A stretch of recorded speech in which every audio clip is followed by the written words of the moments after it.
Meet Dave of Delusions of Grandeur, actor, producer, and director of films like Tales of the Forgotten. He has come to assemble a team of freaks, geeks, and even worse, film nerds, to discuss films ranging from mainstream to downright crazy. There is Tammy, car enthusiast, and Dave's fiance, Dustin, reptile expert and overall horror collector, Jake, environmentalist and fine art film critic, and finally Brandon, a therapist with a love of film that can only be seen as insanity. Together under Dave's leadership, they are Inside Movies Galore. Enjoy the show.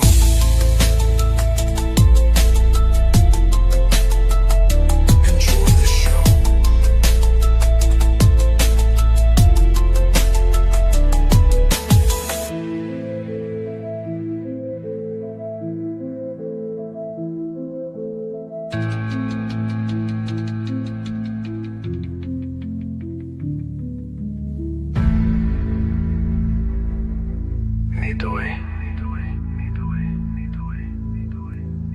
To heal.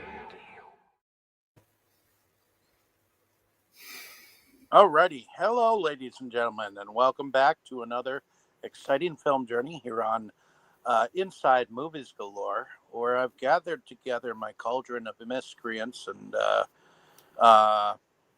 no, just kidding. So this is our birthday month, mine and Brandon's, and I bring to you a film that I subjected you guys to that involves some definitely mainstream characters, and it's not, as I know, an independent feature, but well, apparently it was nominated for an Independent Spirit Award, so apparently it is considered to be outside the studio system. Oh, okay. Then I guess it is an independent film. That being said, it is a film. So the film is called The Cook, the Thief, His Wife, and Her Lover, and I started seeing this title floating around with people, and a lot of people loved it, but I guess it can be kind of a mixed bag if you're not used to this kind of graphicness. And I don't suggest that you eat or have just eaten before you actually watch this film. But so it's not for the faint of heart. But let's see what IMDb says about the film before we go into first impressions. At an opulent gourmet restaurant, a woman carries on an affair with deadly consequences. Very vague, as IMDb is.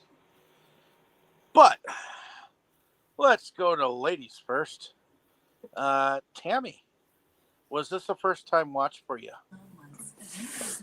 Well, I guess not. I guess you and I had watched it once before, but it just stuck in my head so much that I just, really, I don't remember watching it before. But we did. Yep, like I said, it just stuck in my memory. So, yeah. So, what did you think of it? Very strange. I didn't find it as gory as it seems like you're talking about in your intro. I didn't find it gory that way. Okay. Maybe I just seen enough gory stuff that things don't faze me. I don't know. But yeah, I just found it strange and off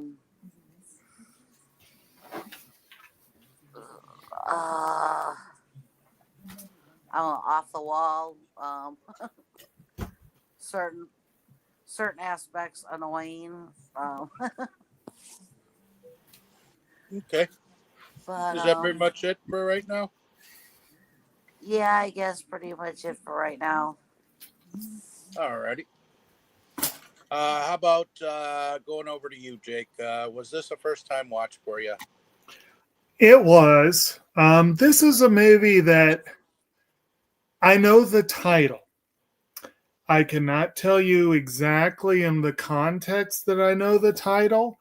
I feel like I've probably seen it referenced in reviews. It is a known quantity, as I think you were trying to say. There are some fairly big name actors in here, and it's certainly a memorable piece of the filmography for the likes of Helen Mirren and Michael Gambin. Gambin. What the heck? My brain just farted on me. Tim Roth, Karen Hines, probably one of Hines' early roles. He's almost unrecognizable. I think it's one of Roth's earliest roles too. It. I'm glad I saw it at least once. It's been on the to-do list for the longest time, but it's been a sort of a vague consciousness of I need to see this one of these days kind of thing. And I had no idea what it was about or what I was getting into. And Brandon gave us a little bit of warning when he started talking about how it reminded him. Well, I'll let him describe that because I don't want to step on his toes. But when he was telling us what he was thinking about it, and I'm like, okay, it's not what I expected. And now that I've seen it, as one of my coworkers is fond of saying, I have opinions. This, to put it simply, this is the kind of movie I think I would have always been conflicted. I think if I had seen this when I first started hearing about it during my art critic days back in and shortly after college, if I had seen it then, I might have had difficulty stomaching it, but I would have appreciated the art. To Tammy's point, it's not nearly as gory as some of the shit I've had to watch on this channel. Nowhere near as gory in some aspects, but I promise you that we were building your stomach up for this point. Well, there are aspects that still bother me. It's not always gore. There are certain things. I think Brandon's already alluded to the torture aspect of the movie. There is a lot of violent physical abuse toward other characters in this movie. There is certain specific things that are done that are painful to watch or that will disturb you if you have any sensibilities left. Even if it's not overly gory, it has stuff that bothers me. Now, of course, there's also stuff that people would find problematic and troubling that doesn't bother me as much. I am not bothered by the frank nudity in the film, but some people would be.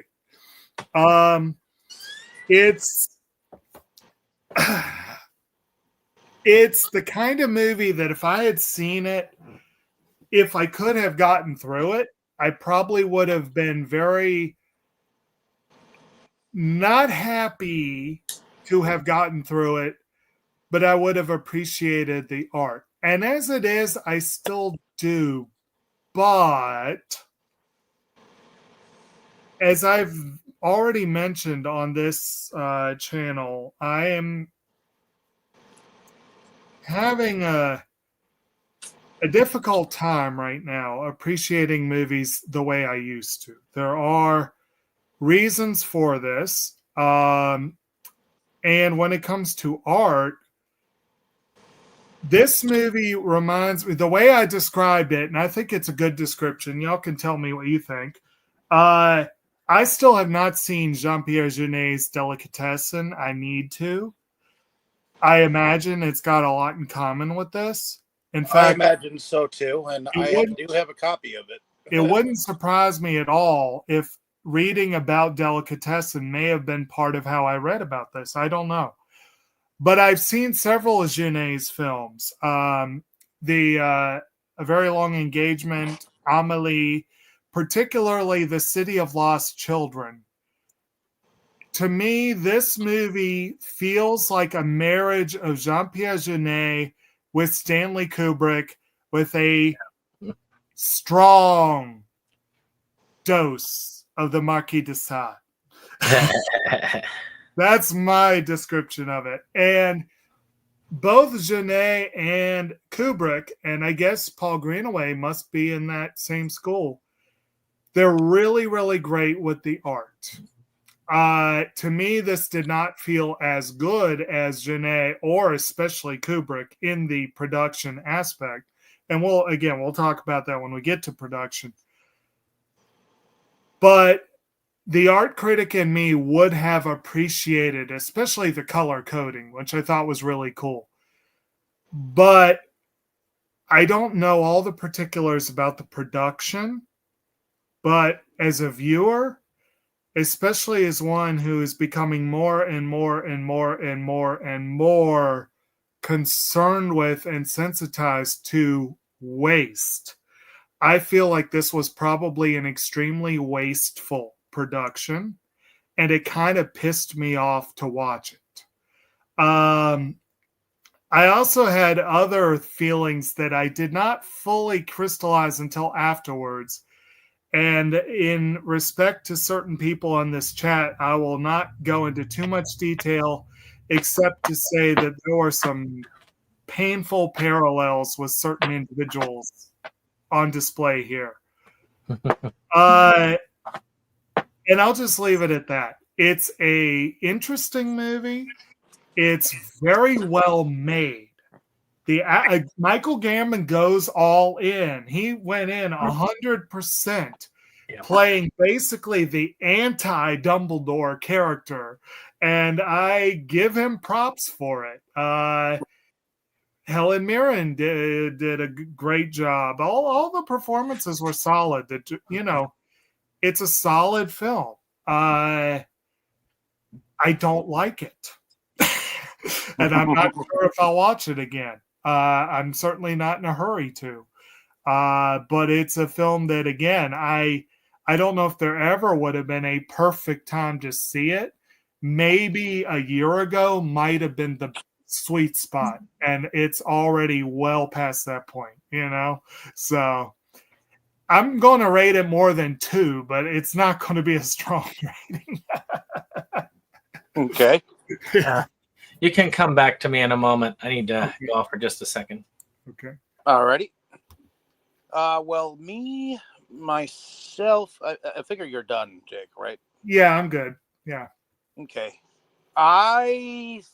Like I said, I saw this title floating around Facebook as a title that especially since as a reviewer, I would tend to go towards the more gory type films. And this came across my radar, and I ended up picking up a copy for myself, and then I believe Tammy and I watched it.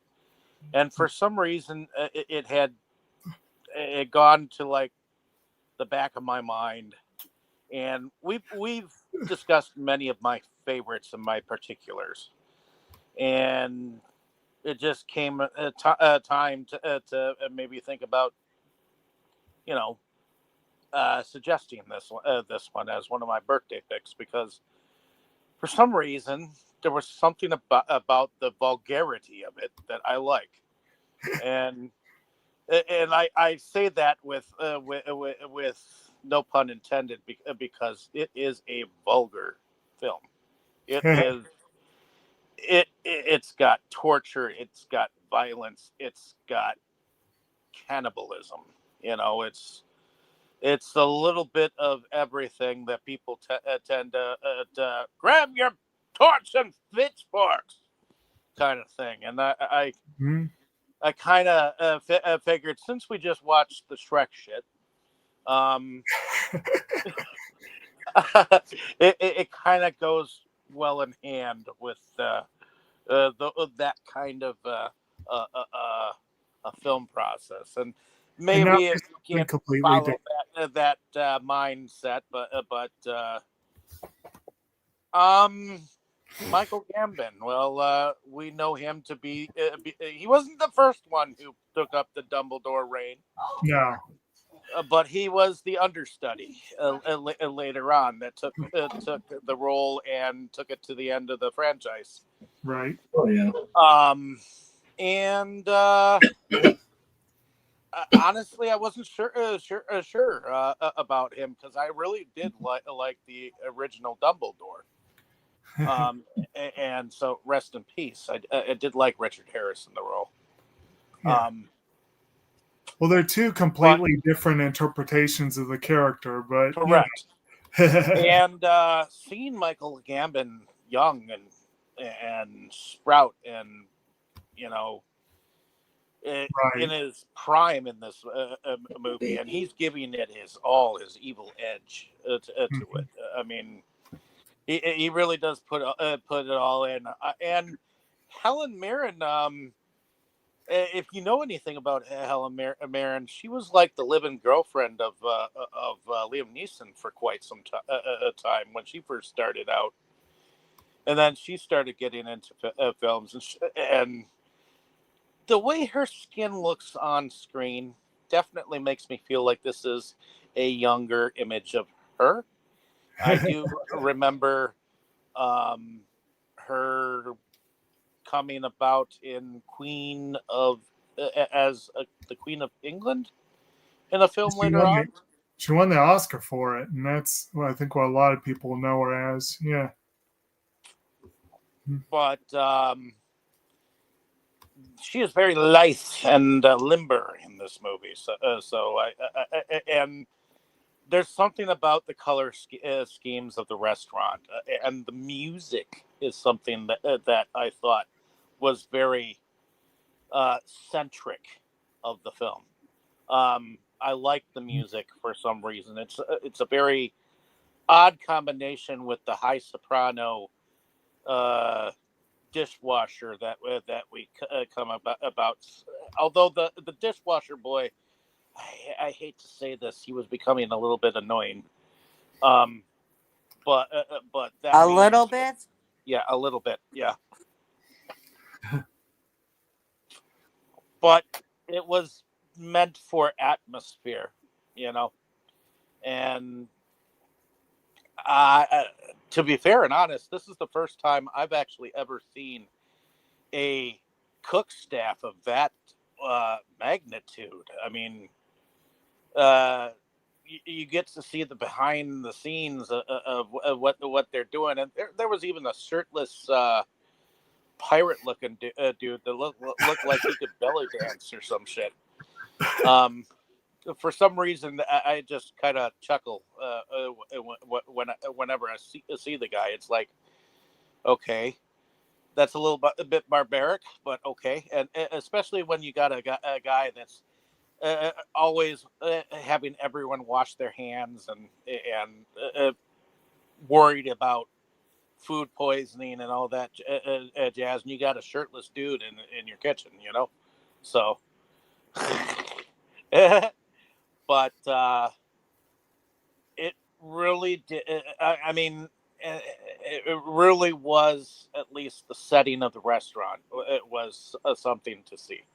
So I enjoyed this film because of its vulgarity and because of its revenge factor and all that jazz. That being said, Brandon, are you back? Yeah, I'm back. Give me one moment. What were So- your thoughts? Was this a first time watch for you? Yes, I'd never even heard of this movie prior to you mentioning it. So I guess the first thing is, I will wish you a happy birthday, Dave. We baked you a birthday cake. If you get a tummy ache and you moan and groan and woe, don't forget we told you so. Happy birthday! Happy birthday! Make a wish, dear, and blow out the candles. Here they go.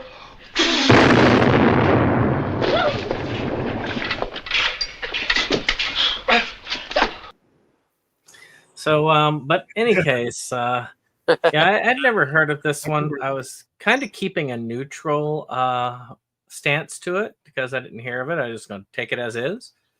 And it was not gore or anything that really messed with me.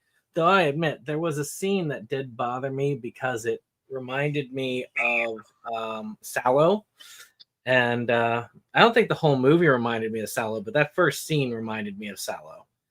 And kind of gave me bad flashbacks from that horrible film.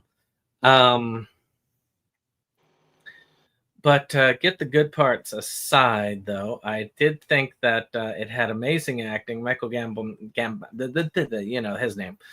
He did amazing as far as his acting was concerned in this.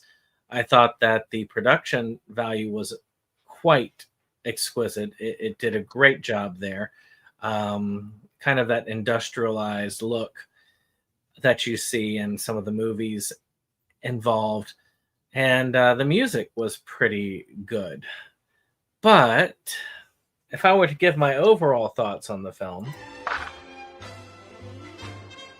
No, sir, I don't like it. So, you know, a lot of the film revolves around bullying and torture, and I don't like bullying and torture, so those two things are bad aspects. I look at this as kind of a combination of a Clockwork Orange, Delicatessen, and maybe a few other film things. The Menu also comes to mind, but the Menu did this way better. I felt The Menu was enjoyable. yeah, well, I felt that I loved how it built the intensity and the characters and so on, and it wasn't about bullying per se. And yes, this one has this whole like the guy gets a comeuppance in the end and all that stuff, but by that time I'd kind of checked out emotionally. Now, with that being said, usually I say a film is wholesale terrible if it has two things going on. A, I'm bored, and B, I don't like any of the characters. So one of those is present. I did not like any of the characters, but I will admit I was not bored. So I guess I will give it that. So yeah, like I say, the first scene of the movie really set it for me to the point where, well, I know what I'm in for. And I was just in for a bumpy ride the whole time. But I'm glad I got to see it once. I'll never see it again. But I think this might be one of those that if it does come up again, I will skip it. But I am glad I saw it once. Well, in a Stepford world, there will be no bullying, and everyone will get along perfectly and have the same attitude towards each other, and everybody will smile, and all of us will be good little boys and girls. That being said, there's no such thing as perfection. Well, yeah, but the whole thing revolves around bullying. It may revolve around bullying because of the main character and whatnot, but bullying is there. There is a reality that it does happen, and there's nothing we can change about it. Well, and that was part of my observation, was that it was uncomfortably close to certain aspects of reality. Yes. I will I will point out, I'll reiterate as well that, yeah, Gambon's character is a complete shit. He treats everyone with contempt, disrespect. He physically abuses his wife. He emotionally abuses everybody. He is a terrible, terrible person. So Yep. yeah, I He'll think it's even treat his patrons like shit. So it's exactly. No, That's he what I'm is saying. an inconsiderable cud and no and obviously very well hateable character. and again, I mean, he's. don't. Oh, go ahead, Tammy. I couldn't believe just how rude and nasty he was, like to everybody. Like you said, even the patrons. You know, um, when you first meet, well, that's not when you first meet Michael, but the first time you see him interact with Michael, he takes his book and throws it, and there's other people. There's lots of other instances with his patrons at the restaurant that he's just totally rude to it. It's like, man, I'd never go near that restaurant again if you paid me $1 million after seeing that. Well, if Right. you could tell that this is the kind of restaurant that only the people who have money go to. I wouldn't go to that restaurant. That kitchen is disgusting, and also they apparently have poop laying around. So I don't think that's that's not a place I'd want to eat. But then again, that's the other thing is the style of it. I don't know why it brought me back to the other thing I was going to say. Is it reminded me of Delicatessen a bit, the style wise. Another one that came to mind stylistically was Repo, a Genetic Opera, which both of those, by the way, I love both of those films. So, like I say, it's not completely something that I detest, but I don't feel like I need to watch it more than once. And again, I'm not saying that it's a terrible film. I don't believe there's such a thing as a terrible film. I believe that there is such a thing as a film that's not for me, and this one is not for me. Right. Yeah, I mean, if I had been introduced to this when I was introduced to A Clockwork Orange or when I was introduced to Quills, I might have had more of an appreciation for it. But it's but I mean, Quills pushed my boundaries when that movie came out. I mean, that was, yeah. so. I got to watch that when I was more pressing, but my father kept exalting his love for the film and the Marquis de Sade as a character, and I'm just like, oh, good God, for that whole thing. Wouldn't say that I enjoyed this film. I would say that I was entertained. Entertained in the fact that an actor can actually act that evil part out and treat everyone around him like shit and force his wife into an affair and then ultimately have his dish served cold. Well, not cold, but it was definitely a cooked dish. But ultimately get her revenge in the end, and I thought it was a sweet revenge. The revenge aspect was interesting. The way they did that was interesting. Admittedly, his own revenge, while it was horrifying to watch, his revenge against the lover was horrifying to watch. But I'll give him this. It was creative. Yeah, very creative. Yep, and I mean, and that's the thing is, I know that this is a film that is a favorite of somebody. Somebody loves this film. It's their favorite film. They say it's one of the best films of all time. Just like with Sallow. I mean, there are people out there who say Sallow is one of the best films of all time. Yep. So, I'm not here to disparage those people. It's just like I say, it's not for me. And I join you. It's not for me either. And oddly enough, I did not like Clockwork Orange the first time I liked it. I mean, I watched it. I did learn to appreciate it, though. Yeah. Well, my father had me watch that when I was like 7. So, I mean, I do agree with you that it does have a Clockwork Orange esque feel to it, because that was a torture film. Basically, you're watching a dude who was not really, was not really born right, and then they used torture against him to make him, what is it, controlled, and then he finds out that his friends didn't really like him to begin with, all that jazz. Oddly enough, that one has grown on me over the years because there is a part of it that appeals to me, because I look at that type of conditioning as something that is an interesting concept for rehabilitating people, and just the whole of it. It does strike me as that. But at 7, watching that whole scene did not sit well with me. I imagine. Pretty well, brother. Pretty well.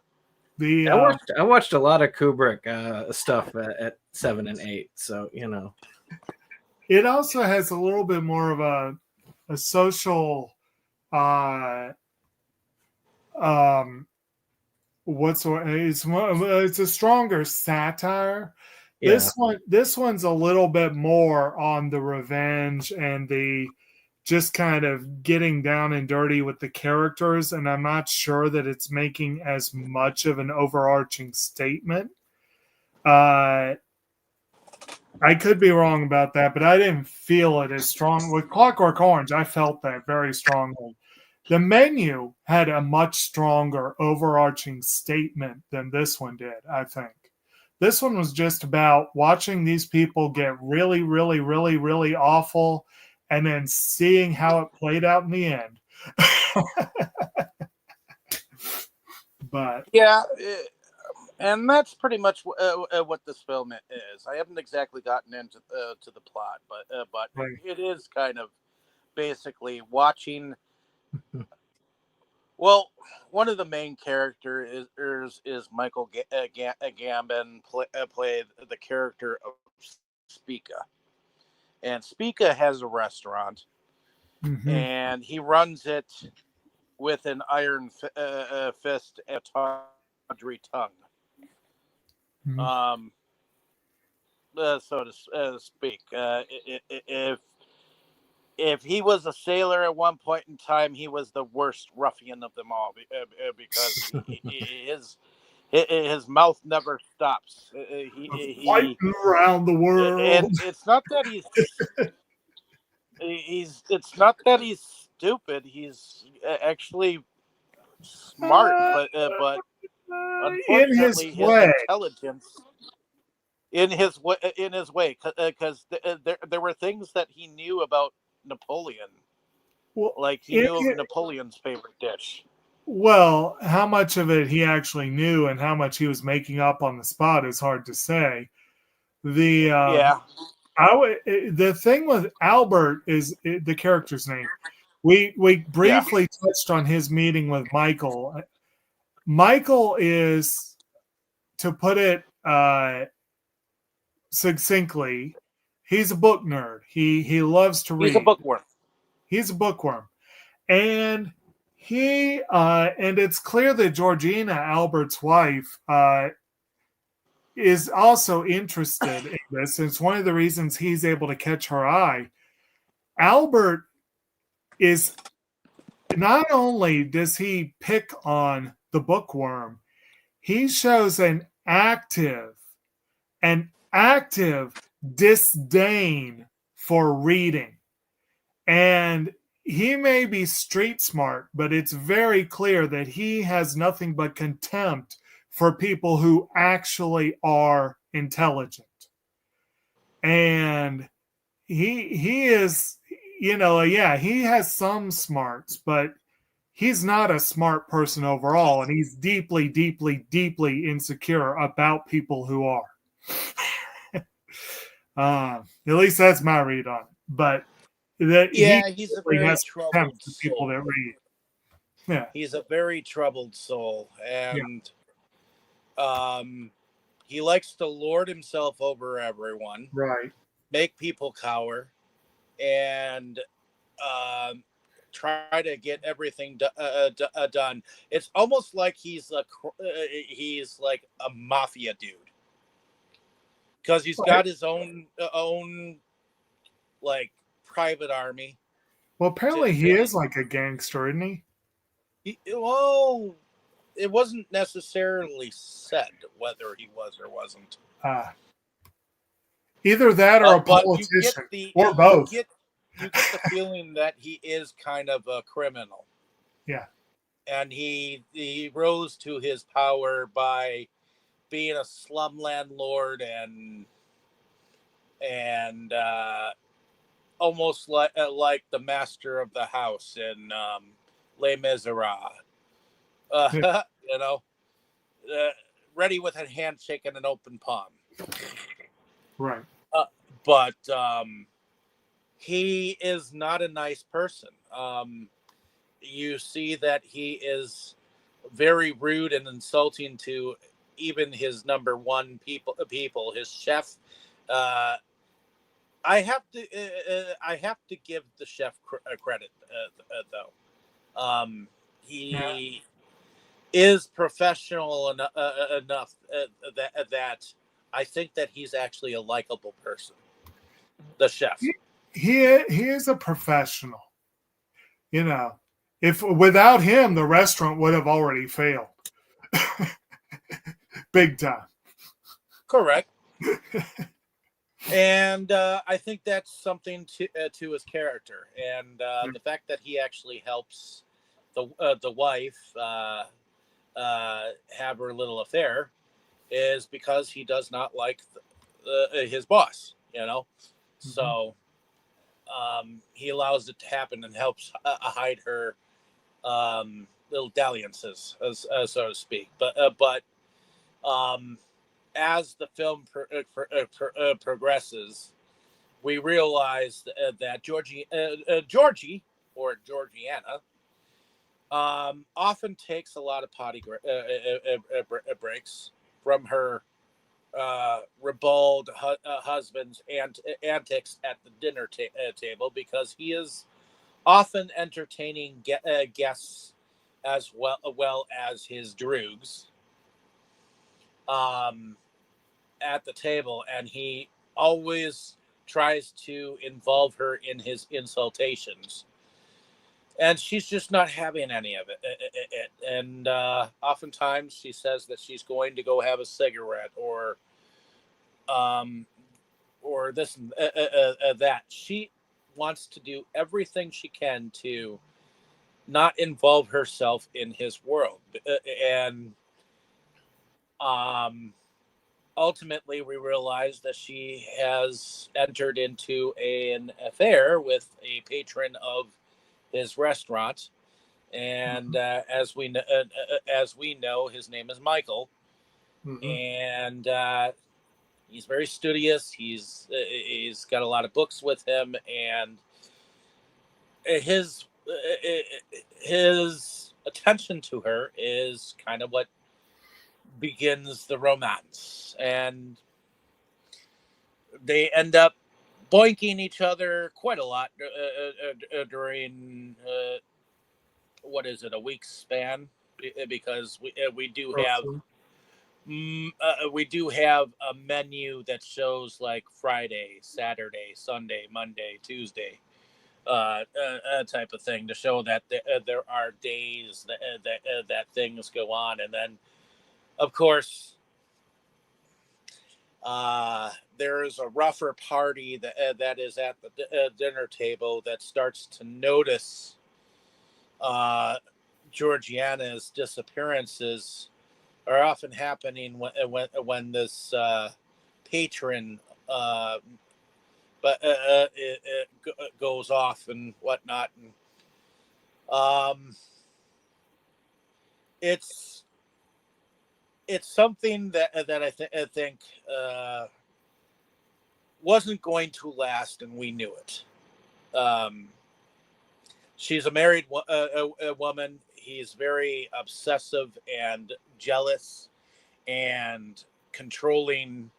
And Albert was not a stupid man, but he was stupid to not realize it that his wife was cheating on him. At least by the time that chick had actually told him out of spite, you know. And when he does finally find out about it, still they went into hiding, and the only way that he was able to find her or him was because of the little serving boy, the soprano singer that was a dishwasher in the kitchen area. So, does anyone like the that kitchen boy at all? I mean, he serves his purpose, and yeah. I felt sorry for him, but I wish he would have shut up about a quarter into the movie.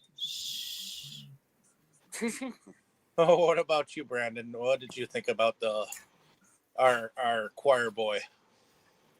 I mean, it's whatever. I mean, he brought some music, I guess. I guess.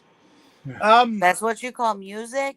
I thought it was interesting. Well, believe it or not, young boys boys often were used for a soprano choir because of their very high pitched voices. Mm-hmm.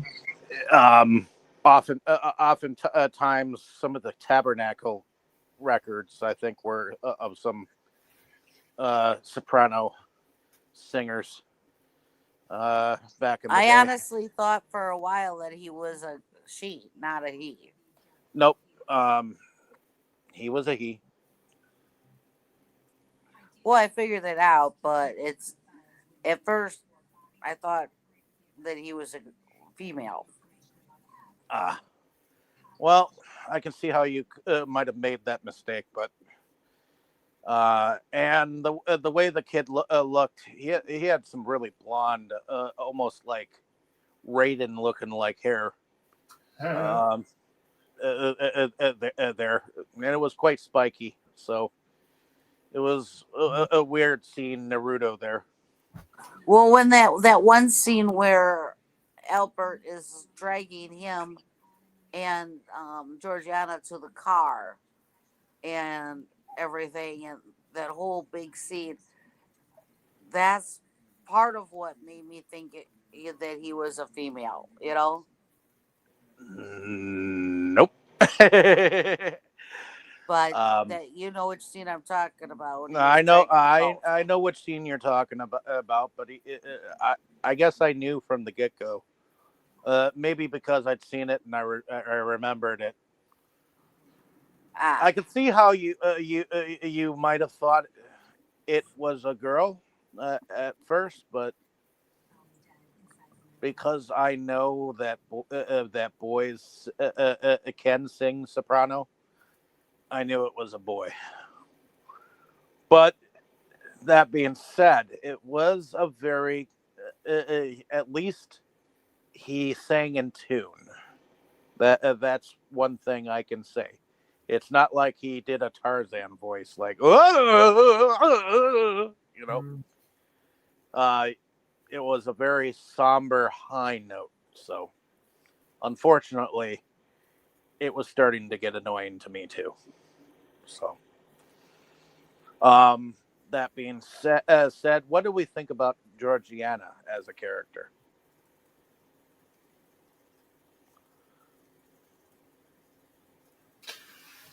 Well, I mean, she's kind of cool, reserved, suffering quietly until she finds someone to share with. One thing that you kind of blew right through half the plot really quickly, so I don't know how much actually got commented on. But she was taking frequent smoke breaks against his very vocal Albert's very vocal displeasure. He did not like it. He kept going on about how smoking ruins the palate and all that kind of stuff. And it's made very clear she has a better palate. The cook straight up says she has a better palate than he does. Well, I don't know if he says it that way, but he says she has a very refined palate. But it's very clear that she smokes just to piss him off, but also to give herself a little bit of time to herself. It actually gives her cover to start an affair because she already spends so much time away from the table. So it's part of the reason why he's not as quick to pick up on it as you might think he would have been. Well, and I really like the color scheme of the restaurant. And, that was cool. The in between, some very very reds, and I think that there were some purples and turquoise at one point in time, but for the most part, I was going to wait till production to talk about that, but it is very strongly color coded. And the restaurant itself is generally red, black, white, What I found interesting is it seemed like if somebody was wearing white when they were in the restaurant, they looked like red. When they went in this room, it looked like it was green. That they were wearing. And then like you go in if they went in the ladies' room, then they were back to the white. Or I thought that was neat. Yeah, because I think they did a good job with making sure the whatever they were wearing went with whatever room that they ended up going in, and I thought that was very cool too, which I'm sure we'll bring up later. But in any case,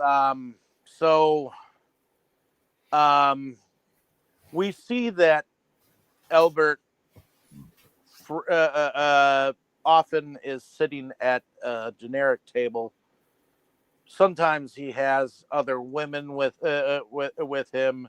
Sometimes he has his men around him, and oftentimes he's trying to have Georgiana sit next to him, but she cannot keep sitting next to him for the darndest reasons, and he keeps getting more and more angry at her. So he starts coming and looking for her.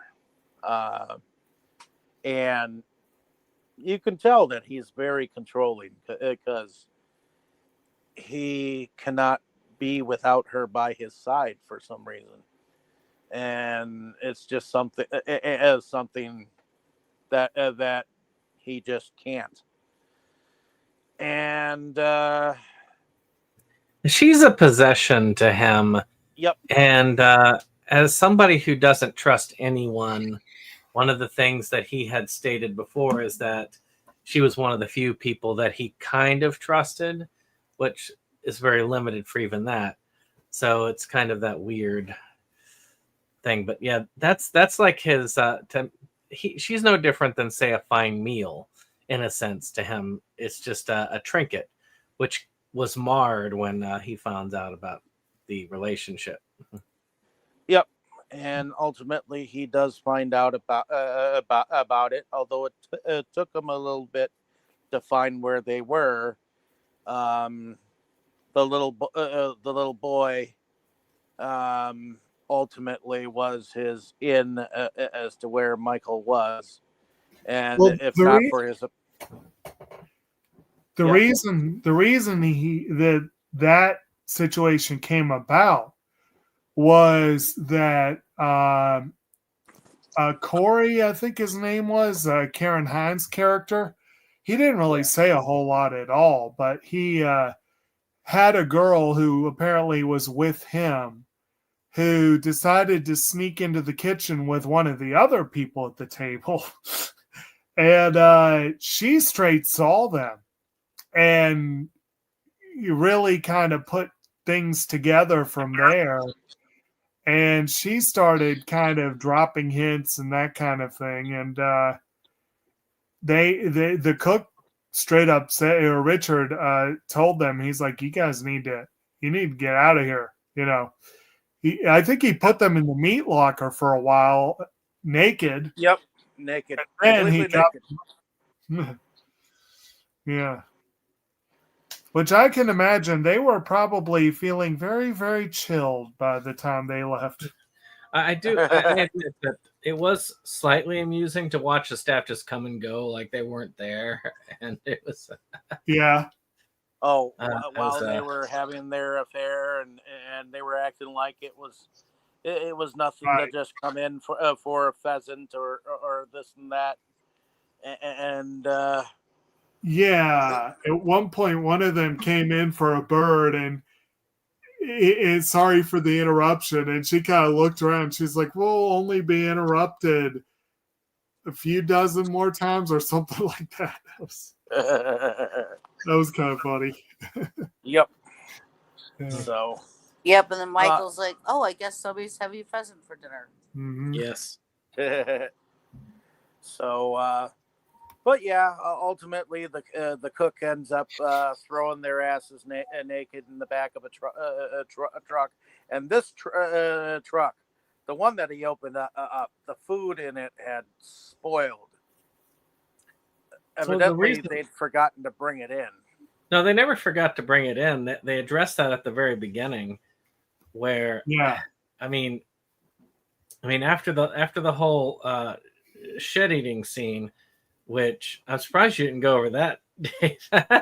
Well, yeah, the film began with a man that apparently Elbert that had actually owed Elbert money.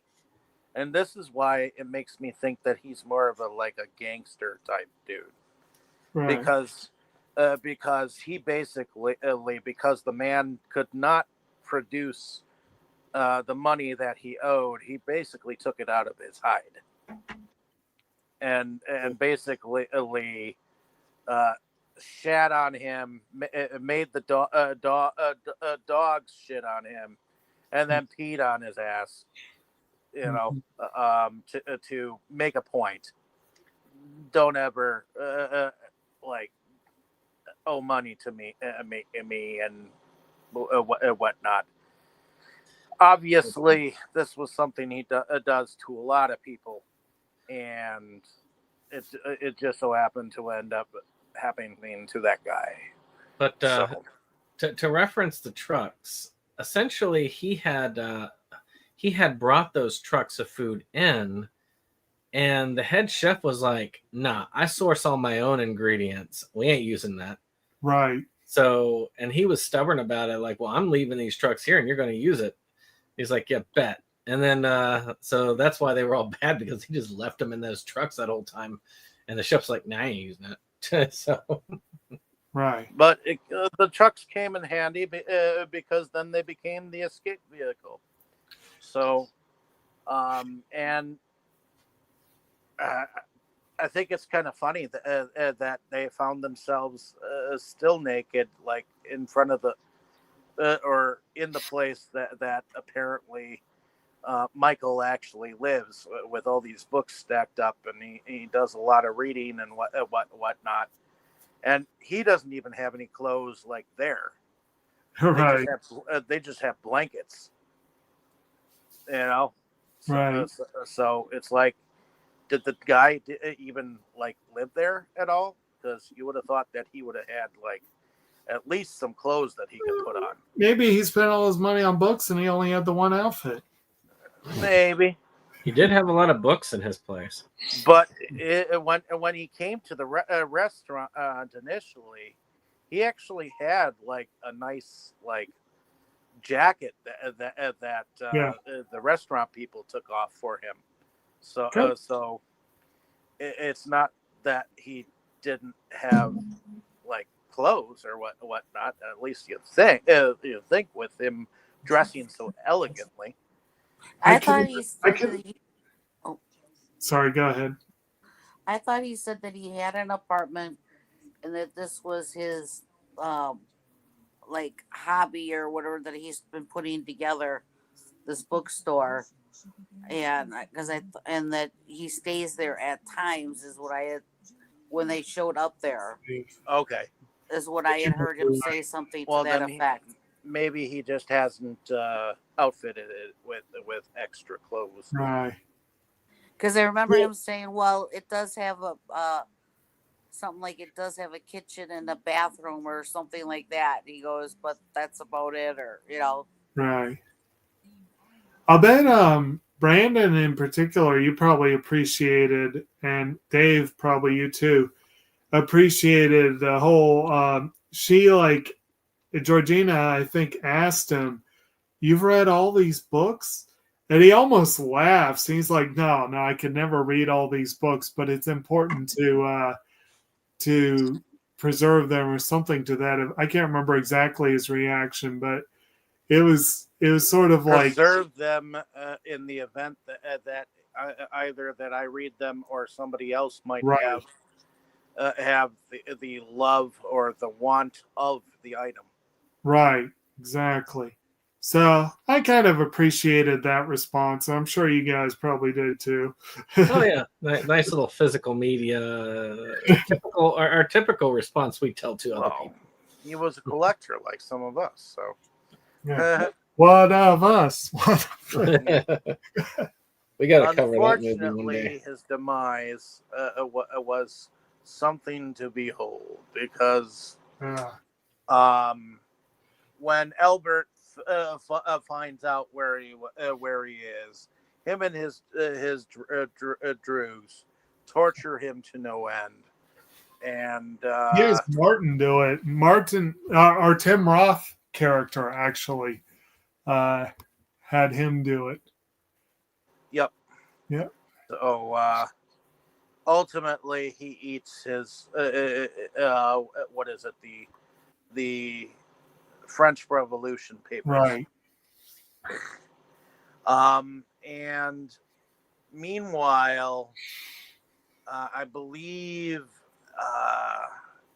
Georgiana is distracted by having been told about the boy getting hurt and that he's in the hospital. So she goes and visits him.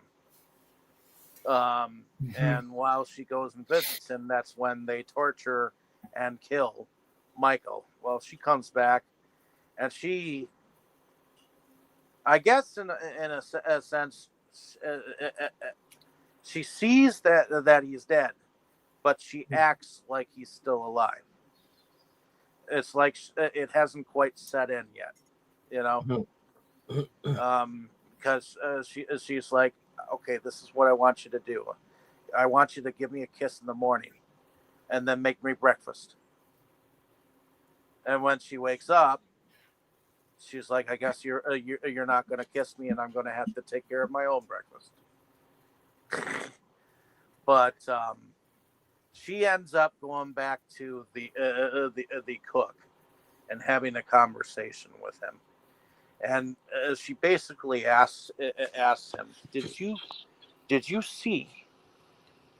you witness the love that this Michael might have had for me? Because if no one can witness it, then what the hell, she's got questions, about how well Michael was into her. And the cook actually said, well, I saw him put his hand on your breast. I saw him put his hands around take your clothes off and this and that. But whatever he said, it was enough to assure her that the love was genuine, but she also had another request from him, one final request, and that was if he could cook Michael. At first he's like, what the fuck? You know, that kind of moment, like, what are you asking me? How dare you? Kind of thing. Um, but then she lays herself at his mercy and is like, "I'll do anything. I will let you touch me, like I let Michael touch me. Um, I will do anything if you do this request." And he's like, you know, I eating him will not give you any satisfaction. And she's like, what? You thought I was going to eat him? I'm going to have Albert eat him. And that's when she threw her all of Michael's money at him and was like, "I will pay for you to cook Michael for Albert." And he looks at her, and a couple of moments later, he's like, "Take your money, woman. I will do this for free," basically. And so, I guess what happens is, I guess the people around Albert get invitations to his own restaurant, and he comes to the door, bangs on it, and he's like, complains about having to bang on his own door. What is this? I don't understand what's going on. I'm invited to my own restaurant. I'm treated like an outsider. Yada yada yada yada. And he's like, "Where is everyone else?" Because evidently his friends are supposedly going to be there shortly, or whatnot, but Georgiana is very gracious, even though he is very insulting. She basically tells him happy anniversary. And he's like, "What anniversary? I don't understand what anniversary. Is it my birthday or what? You know?" What do y'all think about what happens next? Well, and she responds that, I will always remember this day. I think she says something like, "You might not want to," but yeah.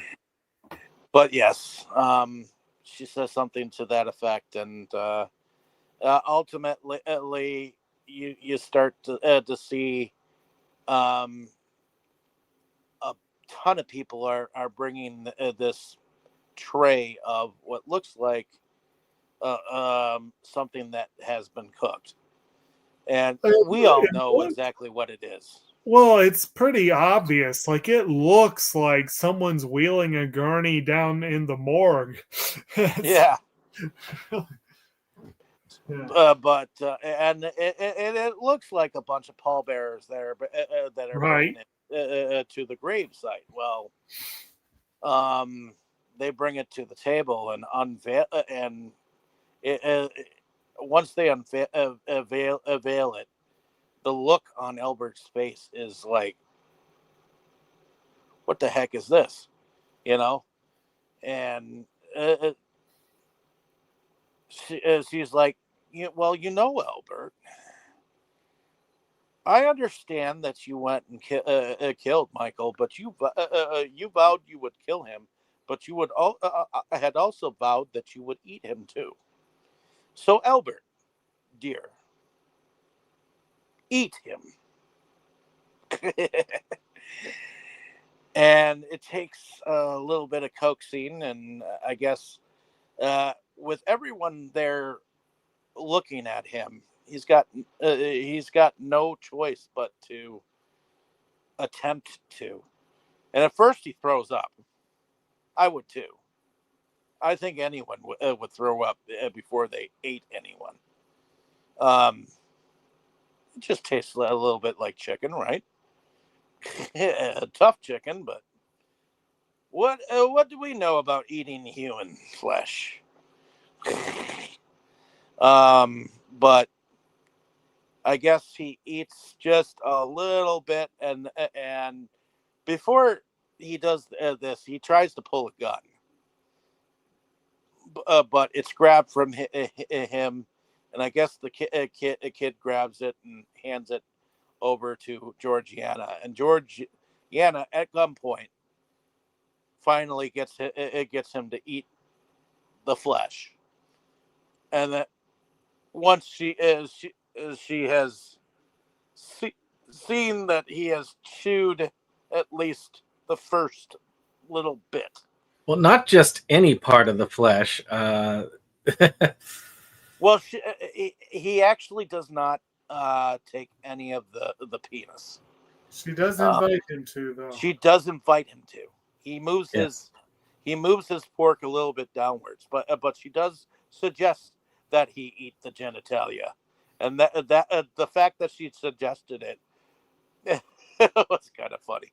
Well, she says something like, "You know where it's been," or something like that.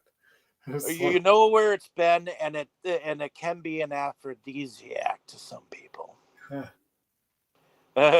So, but yeah, he takes a little bit. He chews it a little bit, and then you see that she shoots him. So I'm glad it didn't get entirely like extended or long, and tortured him for long, and made him eat like half of it before she shot him. I'm kind of glad they just ended it like that, because I'm not sure I could stomach that far. But the fact that they went here is another story. So, what do y'all think about that ending? Did y'all expect that? Was it something that you thought was going to happen? Tammy, did you expect that? I didn't totally expect it, but then, when she was trying to convince the cook to do it, I was just like, oh no, is he really gonna do this? Yeah. I fully did. I didn't expect them to truss him up like a pig and like a honey glazed human. Yeah, I know. When they came out with him, it was obvious that there was a human under that sheet. I thought they were going to trick him into eating him. Yeah, that was what I thought originally. But once they brought him out, I thought that they were going to do what David originally suggested and make him eat the whole thing. Yeah. And then have like a Monty Python moment, one whisper thin mint, sir. With that peppermint butler, right?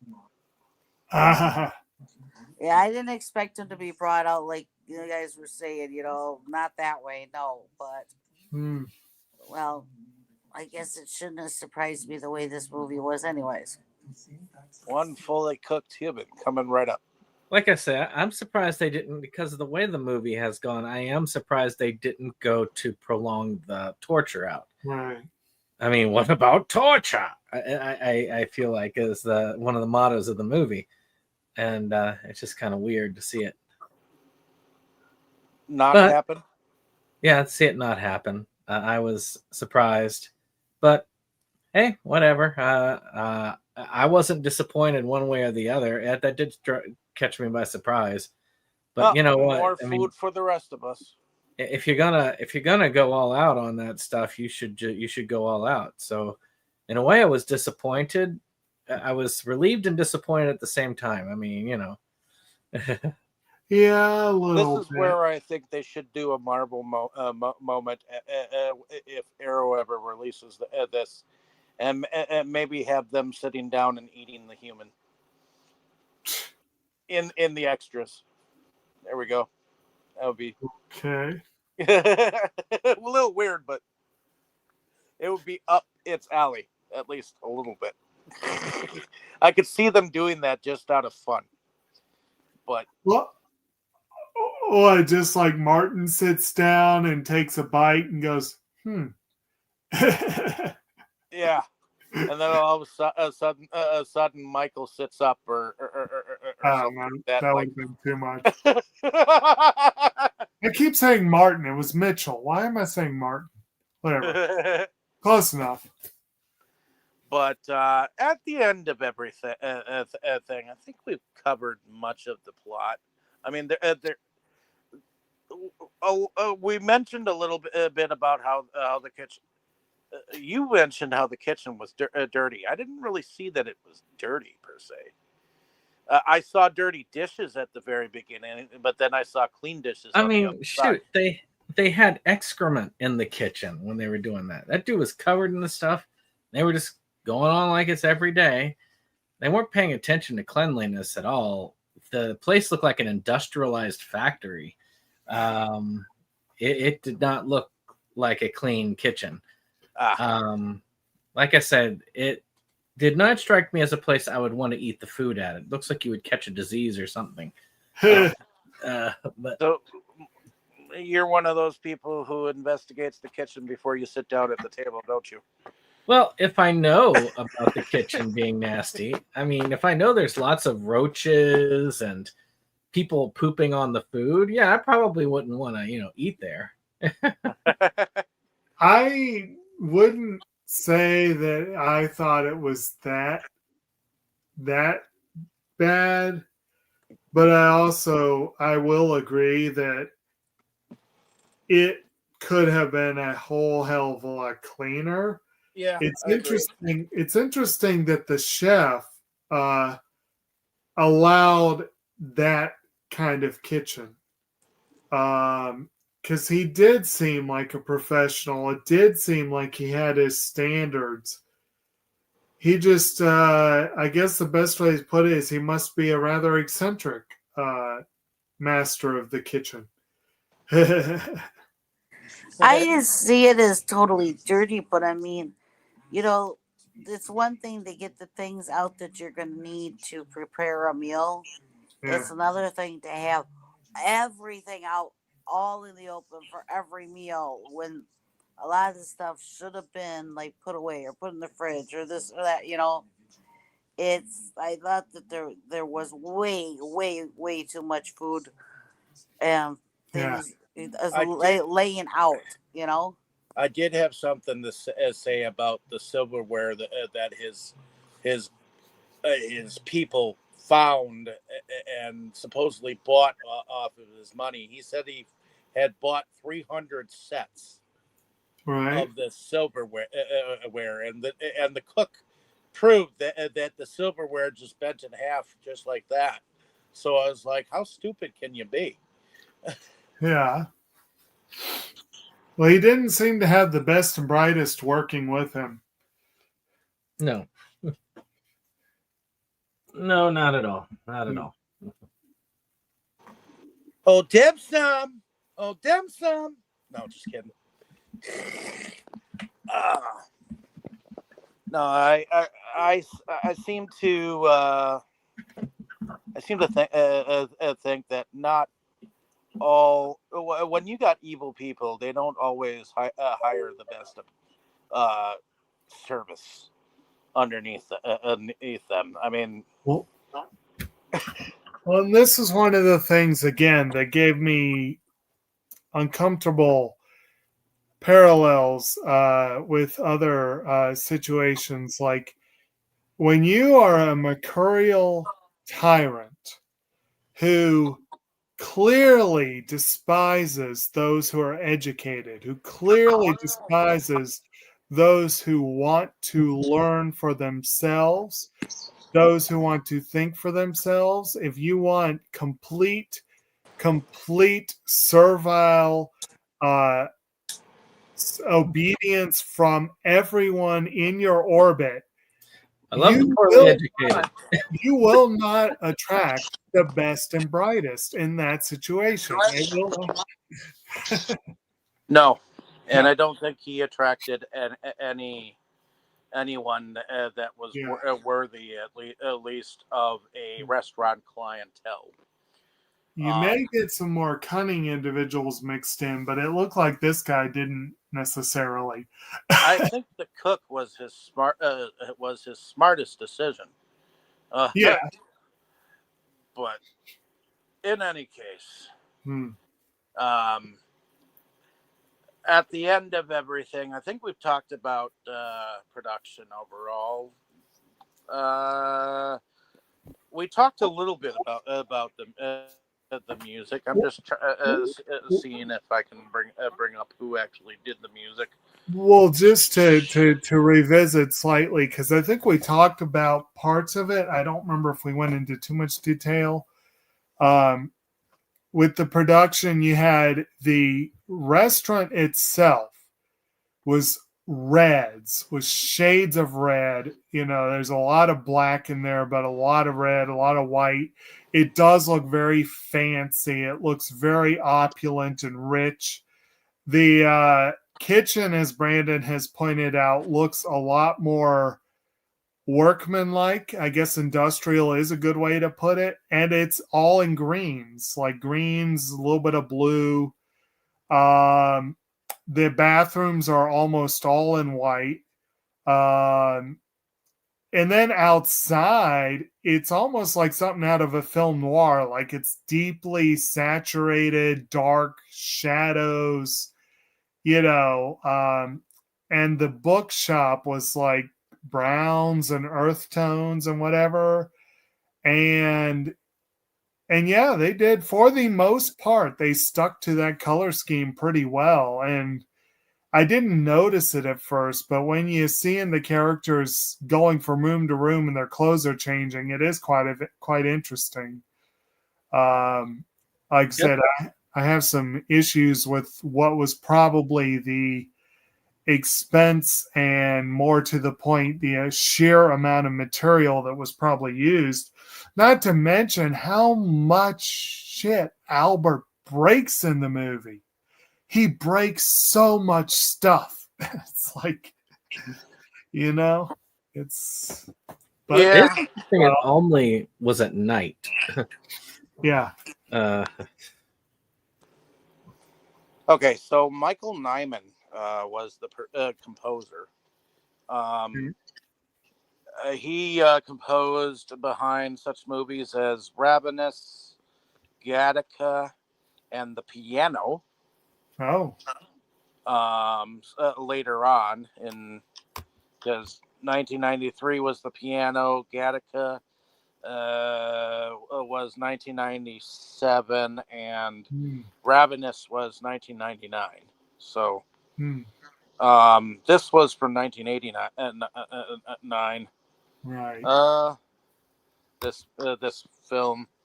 So trying to see if there's any other movies that we should know him for. Oh, Ordinary Magic. Not sure if anyone knows that one. The Libertine. Oh boy! Wait! He did The Libertine. He composed. Why am I not surprised? That's one that this one reminded me of a little bit. I could tell that The Libertine was a good film, but I did not like it. Not much at all. But I'm not seeing that on his credits. The Diary of Anne Frank. 6 Days, 6 Nights, Mesmer.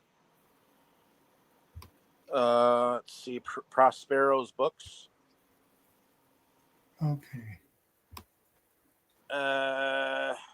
Months for Hire, Drowning by Numbers. He's done a lot of French stuff. Right. So, okay, so the earliest thing he did was some ballet mécanique. Man with the movie I guess he's done some work on some silent films. Right. As a composer. But the first thing that he ever composed is Keep It Up Downstairs from 1976. So, let's go into... Oh, go ahead. Well, I was going to say, we should mention, we've mentioned before the feeling that I had, and apparently Brandon had as well, of similarities with some of the work of Jean-Pierre Jeunet. The costume designer, Jean-Paul Gaultier, one of his credits was The City of Lost Children. So I'm not in the slightest. Okay, so there is a connection. A connection. Yeah, I'm not at all surprised about that. I do think that the particular art style. Of course, I love The City of Lost Children. I love that movie. Yeah. But as far as like overall, I mean, the aesthetic definitely fits a lot when it comes to production. Mm-hmm. And musically as well. Music is actually pretty decent in this overall. I have no issue with that. Okay, I've come across this movie's title before, The Dropman's Contract. That's under the composers. Haven't checked it out yet, but I have acquired a copy of it. Mm-hmm. So interesting. Yeah. So heading into favorite scenes and or favorite characters. Let's start with you, Brandon. Do you have a favorite scene and or a favorite character, if there was one? I can't really say as far as like scenes. There is a scene where she's like he had just died, the guy that she was having the affair with, and I admit her performance there was very moving. The main female cast member, her performance was quite moving there. So I guess that would be, as far as scene that, if I had to look at one. As far as characters, I didn't like a single character in this, so no. Okay, no characters. Alrighty. What about you, Tammy? Was there a favorite scene and or a favorite character? Oh boy.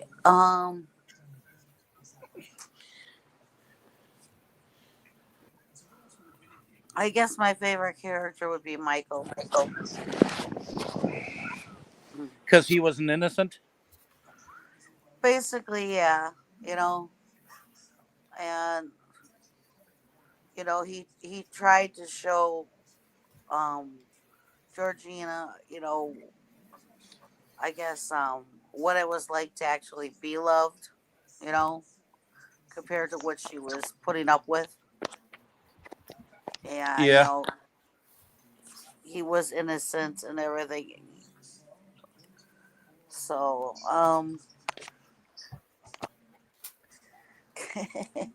my favorite scene, I like the ending. Okay. It's just so off the wall. It really is. Well, yeah, it is. What about you, Jake?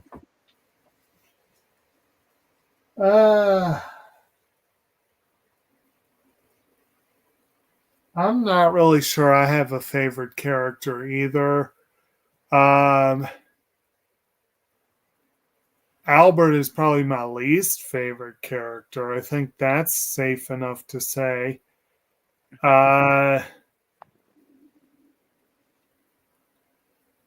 Michael and Richard, both of them might be contenders for the top spot, but there isn't a favorite in this one. Just more of a least favorite. Albert is a complete piece of shit. I enjoyed watching Michael Gammon's performance to a point. I enjoyed seeing him go all in. Just the character really frayed my nerves after a while.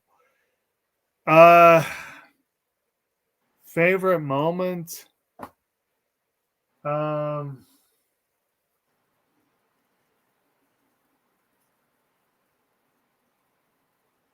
I don't know, maybe that moment where Michael's talking about, the reaction when he's asked if he's ever read all the books. I did enjoy that, and I thought that was a nice moment. Good answer. And even though I had mixed feelings about killing Albert so quickly or whether they should have made him suffer longer. The longer he suffered, the longer I would have suffered. So maybe it's good that they ended it quickly.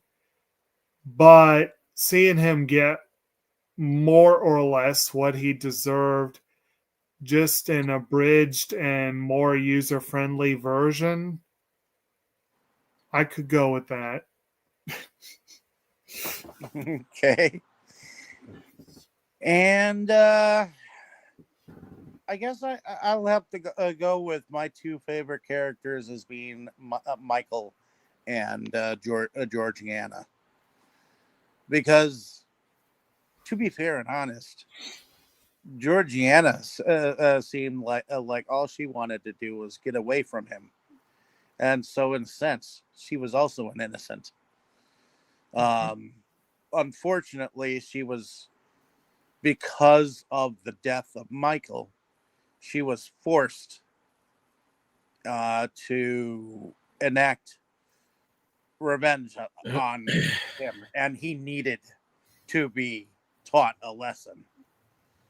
He really needed to be taught a lesson, and I'm not sure if he entirely got it, but he definitely got his. And so, as far as favorite scenes, I love the color sequences whenever those show up. I think the set design was pretty magnitudely insane. There are a lot of reds, and I do enjoy a movie that will take you to the extreme, and with finesse. To me, there was some finesse in it because I guess when it comes to the torture scenes, it's not that I am not sensitive to it. I've seen enough of it in films where it does not bother me. But I can understand if that kind of thing does bother other people. But maybe because I know that I've been abused myself by other people, and it's not that it's a norm, but it's something that I've seen and gotten used to seeing in movies, and the more that I see it happening of reality, I think it's good that they go there, that they are able to show reality, because cinema is something where people go and act a certain way and try to imitate life, and when it gets into the stuff that happens in real life, and they're able to show it in an intensity like this, I think that that gives them more power to it. And I as well like the end. The end justifies the means. So I think there was a finality to it, and I'm glad that they didn't lengthen his torture, even though he deserved to be tortured for his torturing that he was doing.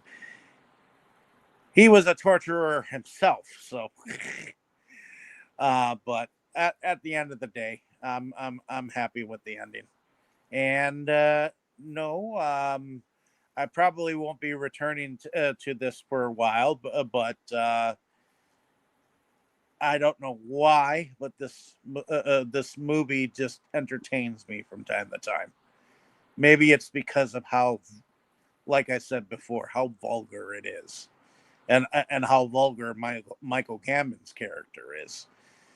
It makes me think and reminds me that there are those kind of people out there that you really want to hate, and I think it kind of goes back to I like the story of the Count of Monte Cristo, and that is is the best revenge tale that I can think think of. This isn't half bad in the end, so that's all I gotta say. In any case, hopefully you ladies and gentlemen have enjoyed our discussion on this film. Like, share, and subscribe. Just remember, our opinions are our opinions, and you might have an entirely different opinion than us. You may actually like it. So let us know down in the comments what you thought of the film, what you thought of our discussion. And I guess we'll see you next time. I believe Brandon, when we get to you and get to you telling the audience a little bit about yourself, you'll tell us about one of your birthday picks, I believe, is coming up. So let's go over to you, Tammy. Why don't you tell them a little bit about yourself and what you do?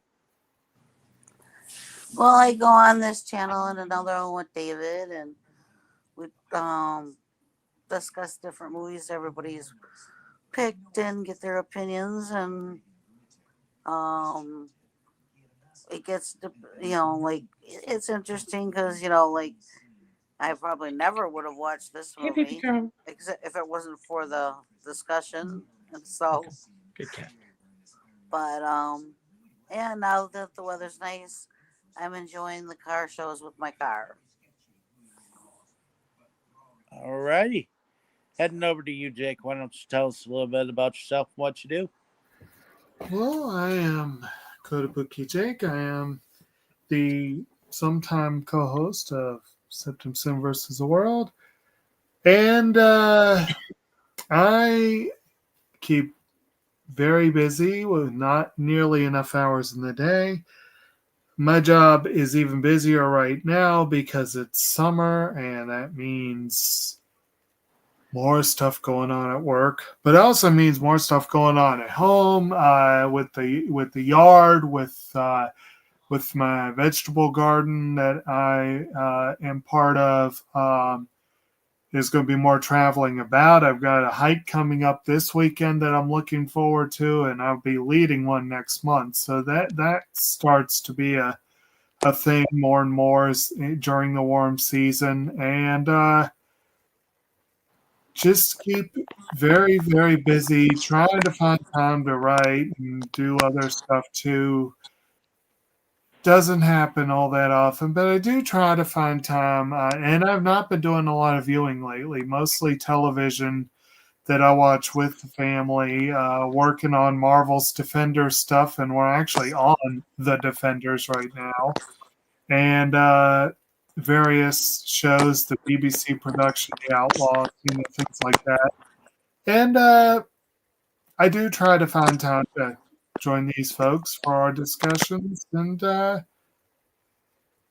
yeah, I know that we've got a couple things coming up in the next couple weeks that I'll have to make time for, but they'll probably be worth it in the end. So we'll see. Alrighty, heading over to you, Brandon. Why don't you tell us a little bit about yourself and what you do? I'm SeptumSin of SeptumSin versus the World. We like our physical media here. I am in the midst of writing a script for a new movie. I'm also, but of course, if you want to see my previous movie, I've got a link down below of Amityville Webcam, which almost everybody here participated in. As far as and of course we just I just finished uploading the Blu-ray for Tales of Forgotten Part 2. So more things I'm working on with that. Also, we had a pickup video this week already. If you haven't seen it, it's either on Dave's channel, Delusions of Grandeur, or my channel, whichever one. You could check it out. As we did a massive video game pickup. And we're hoping to do a part 2 sometime in the near future. And of course, this Thursday will be part 2 of my European vacation vlogs, which will be day 2, where we actually are in Europe, because the first one was just getting there. So the second one actually is our first day in the UK. So fun stuff there. As far as next week, so for my birthday, I guess I have to torture Dave now. So Dave will have to be tortured by watching a cartoon, which is the Kevin Smith series, the 6-episode series, Clerks, the animated series, which despite length, it's actually only a little bit longer than this film, if you put them all together. So I don't really consider it too bad lengthwise. So I think this film was, 2 hours? Just over. Yeah, and I want to say Clerks, the animated series, let's see, 20, 40, 60, 80, 100. Yeah, it's identically as long as this, because it's about 2 hours, because they're about 20 minutes per. So next week is a cartoon? Yep. Yep. You get tortured twice over. Yeah. But yeah, but Clerks is fun. It is. I mean, it is a good one, and it is in prep for November when I do the Clerks month. Matter of fact, both of my choices are in prep for my November feature. So this is one of them. And again, I think Clerks, the animated series, is one that is overlooked a lot, and it does pain me that it's stuck on a basic DVD set. I do have the set, so yep. But that's the whole of it. So I'll pass it to you, Dave. Alrighty. Well, my name is David Strege. I'm one of the founding fathers of Inside Movies Galore. So thank you for coming along with us on this fantabulous journey.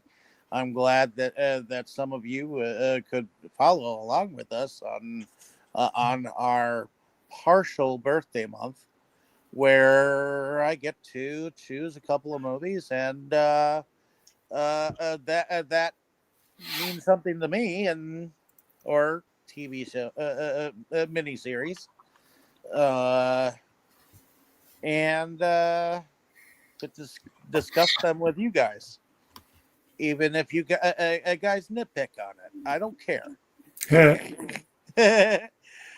But you guys will have your own opinions, and honestly, I would rather you have your own opinion than we'd all have the same Stepford brains. Hey, So, we've all had movies, like I've done plenty of movies that you've disliked on here, and vice versa. I think we've all done that. We've all submitted movies that somebody here has disliked. well, and I have no problem coming on here and totally hating on something, but I will not entirely hate on something. I will strongly state my opinions and explain the reasons why too, because I am one who totally believes that if you hate something, you have to have at least a few reasons why. Right. Because if you can't come up with any reasons why, then there's no reason why you should hate something. Very true. So very true. And I can't say I can't say I hated this film. There are very few films that's reserved for. Yeah. Hate would be, like I said, I have to be bored and hate all the characters. And that would be there. This one was only one of those two. I hated Sallow. I hated it, but I was that's disturbed by Sallow. I was traumatized by that movie. I hate Bunny. I hated Bunny. I hated Bunny, and I still do to this day. and you still haven't come up with any reasons why. I think there were a lot of reasons. I could come up with reasons why that somebody would dislike. I didn't dislike that one, oddly enough. I found it oddly amusing.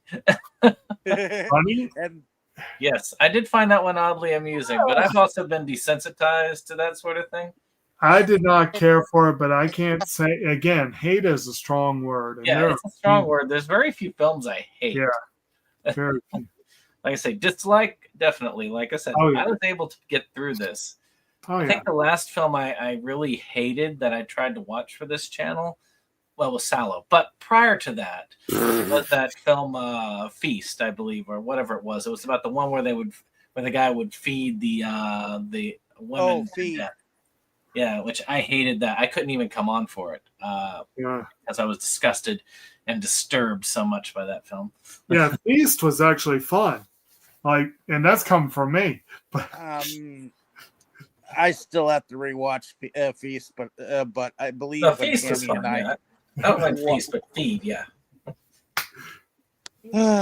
But in any case, I also do come on to a different channel called Delusions of Grandeur, where we also have comprised another podcast group between myself, Tammy, and Philippe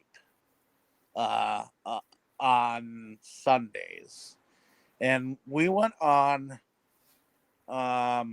about a movie that had to do with the Secret Life of the Lady in Black, which was interesting. I mean, I know it's an independent feature, but it was Russian.